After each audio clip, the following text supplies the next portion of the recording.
तो एक अगर ब्रीफ हिस्ट्री में जाऊँ अपनी फैमिली की, हमारी फैमिली की जो सियासी जद्दोजहद है वो 1960 से शुरू हुई। मेरे नाना चौधरी तारिक हुसैन ने पीपल्स पार्टी से अपनी सियासत का आगाज़ किया। वो साबका मिनिस्टर भी रहे, एमपीए भी रहे और उन्होंने जेलें भी काटी, इलेक्शन बाइकआउट किए पीपल्स पार्टी के साथ। उनकी सियासी करियर के बाद उन्होंने अपना सियासी जानशीन मेरे वालिद को, जो उनके भतीजे भी थे, उनको बनाया चौधरी सईद इकबाल। 2008 का इलेक्शन लड़ा। 2008 के इलेक्शन में वो एमएनए मुंतखब हुए। एमएनए के बाद उन्हें पार्लिमानी सेक्रेटरी, पीपल्स पार्टी गवर्नमेंट में पार्लिमानी सेक्रेटरी भी मुंतखब किया गया।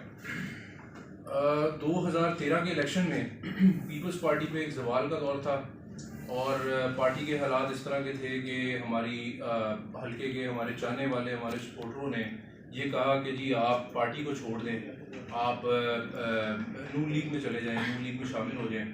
तो उनका एक ही मौक़िफ़ था कि मैंने अपनी जमात को नहीं छोड़ना और वो जमात के साथ खड़े रहे।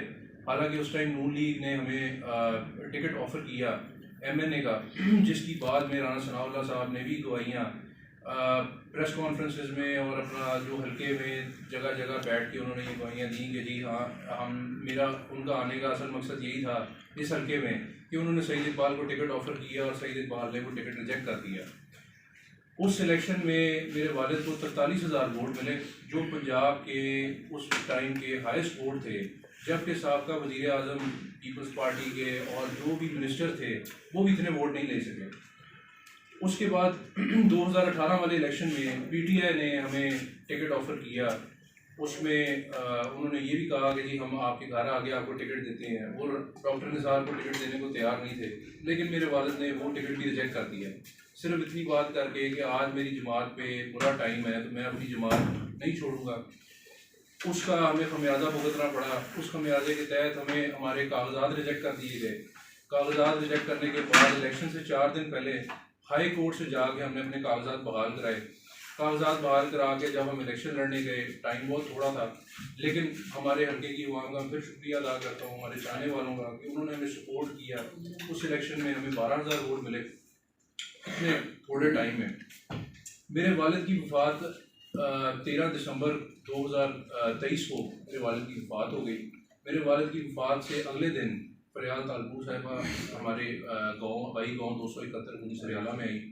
उन्होंने वहाँ पे आके मेरी फैमिली मौजूद थी, सारे मौजूद थे। उनसे पूछा कि जी आपका सियासी मुस्तकबिल या आप क्या करना चाहते हैं, आप किसको आगे ला रहे हैं। उन्होंने कहा जी उनकी औलाद मौजूद है और वो इलेक्शन लड़ेगी। तो वहाँ पे भी उसमें अपना उन्हें एक ही मौक़िफ़ दिया गया कि हम पीपल्स पार्टी के साथ स्टैंड हैं, आज भी मौजूद हैं, सारी ज़िंदगी मौजूद रहे हैं और पीपल्स पार्टी को जो है हमें इलेक्शन भी हम लड़ेंगे और भरपूर तरीके से लड़ेंगे। उसके बाद पीपल्स पार्टी की जितनी मीटिंग्स या जो भी जहाँ पे भी पार्टी ने इवन ये पीछे बिलावल साहब तामने वाला है, मैं जलसे में मौजूद था, तो जहाँ पे भी हम वहाँ पे पहुँचे और वहाँ जाके हमने एक ही मौक़िफ़ दिया कि इलेक्शन हमारी फैमिली सियासी फैमिली है, ना हम कभी इलेक्शन से भागे हैं और ना ही कभी भागेंगे। हम इलेक्शंस में मौजूद हैं। लेकिन अफसोस के साथ मुझे कहना पड़ रहा है कि पीपल्स पार्टी ने हमें 2024 के इलेक्शन, जो इस साल इंतखाबी हालांकि इंतखाबी इलेक्शन थे और इसमें जो 8 फरवरी को होने हैं, उसमें कागजात नामजदगी जमा करवाई गई। मुझे भी कहा गया, मैंने अपने कागजात जमा करवाए अपनी वालिद की सीट से, लेकिन मुझे एमएनए का टिकट नहीं मिल सका। उन्होंने मुझे एमपीए का टिकट दिया, जो कि एमपीए का टिकट हमने रिजेक्ट कर दिया। और उसको रिजेक्ट करने की एक बहुत मेन वजह ये नहीं है कि हमारी को पार्टी से इख्तलाफ है, जो कि मैं एक्सप्रेस न्यूज़ और मुख्तलिफ न्यूज़ चैनल्स में या अपनी अखबारों में पढ़ रहा हूँ कि जी शायद नाराज़गी के तहत, नाराज़गी कोई नहीं है। हमारी फैमिली की जो एक हिस्ट्री चौधरी रियाज की फैमिली के साथ चलती आ रही है, जिसमें जो बड़ाई अगर मैं अपना गुजरे गए वो हमारे रिश्तेदार भी हैं और एक ख़ानदानी मसाइल और दुश्मनी की वजह से हमारा किसी सूरत उनके साथ इलेक्शन नहीं बनता। ठीक है, पार्टी ने मेरी समझ में, मेरे हल्के की समझ में हमारे साथ ज़्यादती की और हमें टिकट मिलना चाहिए था, हमें नहीं मिला। उन्होंने वो टिकट सिलसिला सईद अंदेशा को दे दिया। उसका इंशाल्लाह सियासी तौर पे मैं कुछ कहूँगा नहीं, उसका जवाब पार्टी को और अपना सारे सबको 8 फरवरी को मिल जाएगा कि उन्होंने ये फैसला किया, उसका रिज़ल्ट उनको 8 फरवरी को मिलेगा। तो मुझे मेरे हमने यहाँ पे एक अपने हलके का कार्ड बुलाया, उसमें सारे हलके के मौजूदीन, मेरे वालिद के दोस्त, पुराने जो धड़े, मेरे नाना के धड़े जो 60-63 साल से मौजूद, जिनकी फैमिलीज मौजूद थी, उन सबको बुलाया गया, उनसे मशवरा किया गया कि क्या करना चाहिए। सब ने यही कहा कि जी आप इलेक्शन आज़ाद हैसियत में लड़ें, क्योंकि पार्टी के हालात देखते हुए तो आप आज़ाद हैसियत में इलेक्शन लड़ेंगे, आप बेहतर रह जाएंगे। आपको वोट वही पड़ना है जो आपकी फैमिली का वोट है, जो अल्हम्दुलिल्लाह एग्जिस्ट भी करता है, जो 2013 के इलेक्शन में बेहतर साबित हुआ जब पार्टी अपने जवाल पे थी। तो उस जवाल में भी 43,000 वोट लेने का मतलब ये है वो मेरी फैमिली का वोट था, वो पार्टी का वोट नहीं था।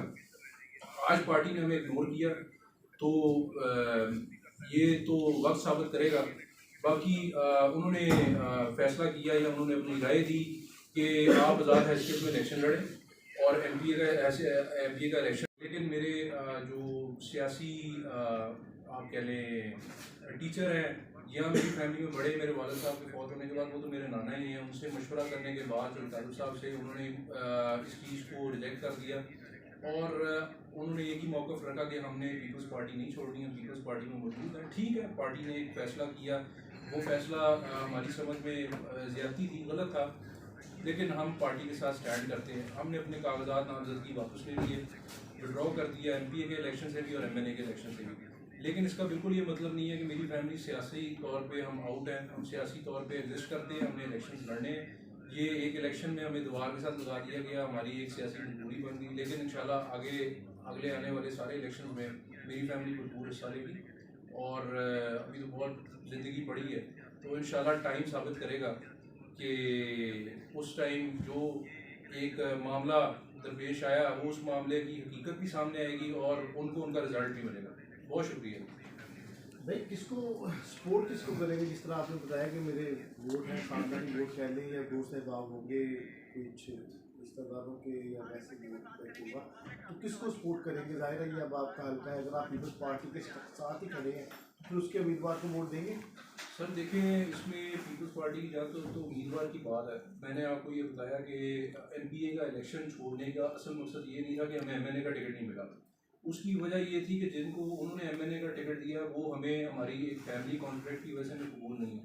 तो लिहाजा मैं ये तो नहीं कहूँगा कि जी मेरी फैमिली उनको वोट देगी, किसी सूरत मुमकिन नहीं है। हाँ, जो मेरे वालिद के या मेरे नाना के धड़े और तल्लक और जो दोस्त मौजूद हैं उनसे मशवरा करेंगे। बाकी हर बंदे ने अपना फैसला खुद करना है। जब तक हम मौजूद थे वो हमारी ज़ात के साथ पाबंद थे, अब हम ना उन्हें पाबंद कर सकते हैं। तो जिस तरह जिसको जो मंजूर होगा वो उस तरह चलेगा। बाकी इंशाल्लाह उनसे मशवरा करके इस पर फर्दर देखेंगे कि क्या फैसला होगा। राना सनाउल्लाह को नून लीग को सपोर्ट करेंगे या डॉक्टर निसार को? क्योंकि डॉक्टर निसार भी उनके कज़न है, तो फिर राना सनाउल्लाह ही ऑप्शन है आपके पास, क्या करेंगे? सर देखिए, हमारे तो वो सारे आप तो विड्रॉ कर गए ना सर, हमारे तो वो सारे सियासी मुखालिफ हैं। हम विड्रॉ इस इलेक्शन से कर गए, वो भी यहाँ पे मौजूद है, उन्होंने पहले इलेक्शन भी लड़े हैं, तो आगे इलेक्शन भी उन्होंने हमारे खिलाफ और हमने उनके खिलाफ लड़ने हैं। तो मैं आपको ये कह सकता हूँ कि जी ये बहुत अर्ली है ये फैसला करने के लिए। इंशाल्लाह सारे भाइयों से मशवरा करके, हल्के के लोगों से मशवरा करके, जिस तरह सारों की इस पर सलाह बनेगी हम उसी तरह चलेंगे। फ़िलहाल हमारी फैमिली ने किसी किस्म का कोई इस पर फैसला नहीं किया और ना ही हम फ़िलहाल तो आप ये कह लें कि जी शायद हमारी फैमिली की हद तक अगर मैं बात करूँ तो हम खामोशी का ही खामोश होकर घर बैठने वाली बात है कि हम पार्टी के खिलाफ तो जा नहीं सकते। तो किसी भी सूरत में किसी को सपोर्ट करने का असल मतलब तो यही है कि हम पार्टी के खिलाफ जा रहे हैं, ना हम पार्टी को वोट डाल सकते और ना उनके खिलाफ जा सकते। तो आपको ये नहीं लगता आपके विड्रॉ करने से दूसरे जो आपके कैंडिडेट्स थे जो इस हल्के में खड़े हैं उन्हें फ़ायदा होगा? सर बिल्कुल, मैंने आगे यही बात की कि 8 फरवरी को ये चीज़ साबित हो जाएगी कि जो फैसला पार्टी ने किया तो उनको रिजल्ट दे के ये चीज़ साबित हो जाएगी कि उनका गलत फैसला था। हमारी फैमिली ने अल्हम्दुलिल्लाह अपने हमेशा उनको दो चीज़ों का, मेरे नाना को भी और मेरे वालिद को दो चीज़ों का हमेशा बेनिफिट मिला अपने मुखालफिन के ऊपर, और एक उसमें शराफत थी और दूसरा ये था कि उन्होंने जिनके साथ तल्लक बनाया आज भी वो तल्लक मौजूद है, वो धड़े मौजूद हैं, वो तल्लक मौजूद है। तो हमारे साथ ये नहीं कि सिर्फ जट बरादरी, राजपूत बरादरी, गुज्जर बरादरी, अराई बरादरी, हर किस्म का तल्लक मौजूद है। हमारा हल्का, हमारा गांव जो है वो हमारे हल्के में मौजूद है। तो उसका हमारे विड्रॉ करने से ज़रूर बाकी जो उम्मीदवार हैं उनको बेनिफिट पहुंचेगा। यही चीज़ तो हम पार्टी को समझाना चाह रहे हैं, इंशाल्लाह वो उनको 8 फरवरी को साबित होगी। Thank you.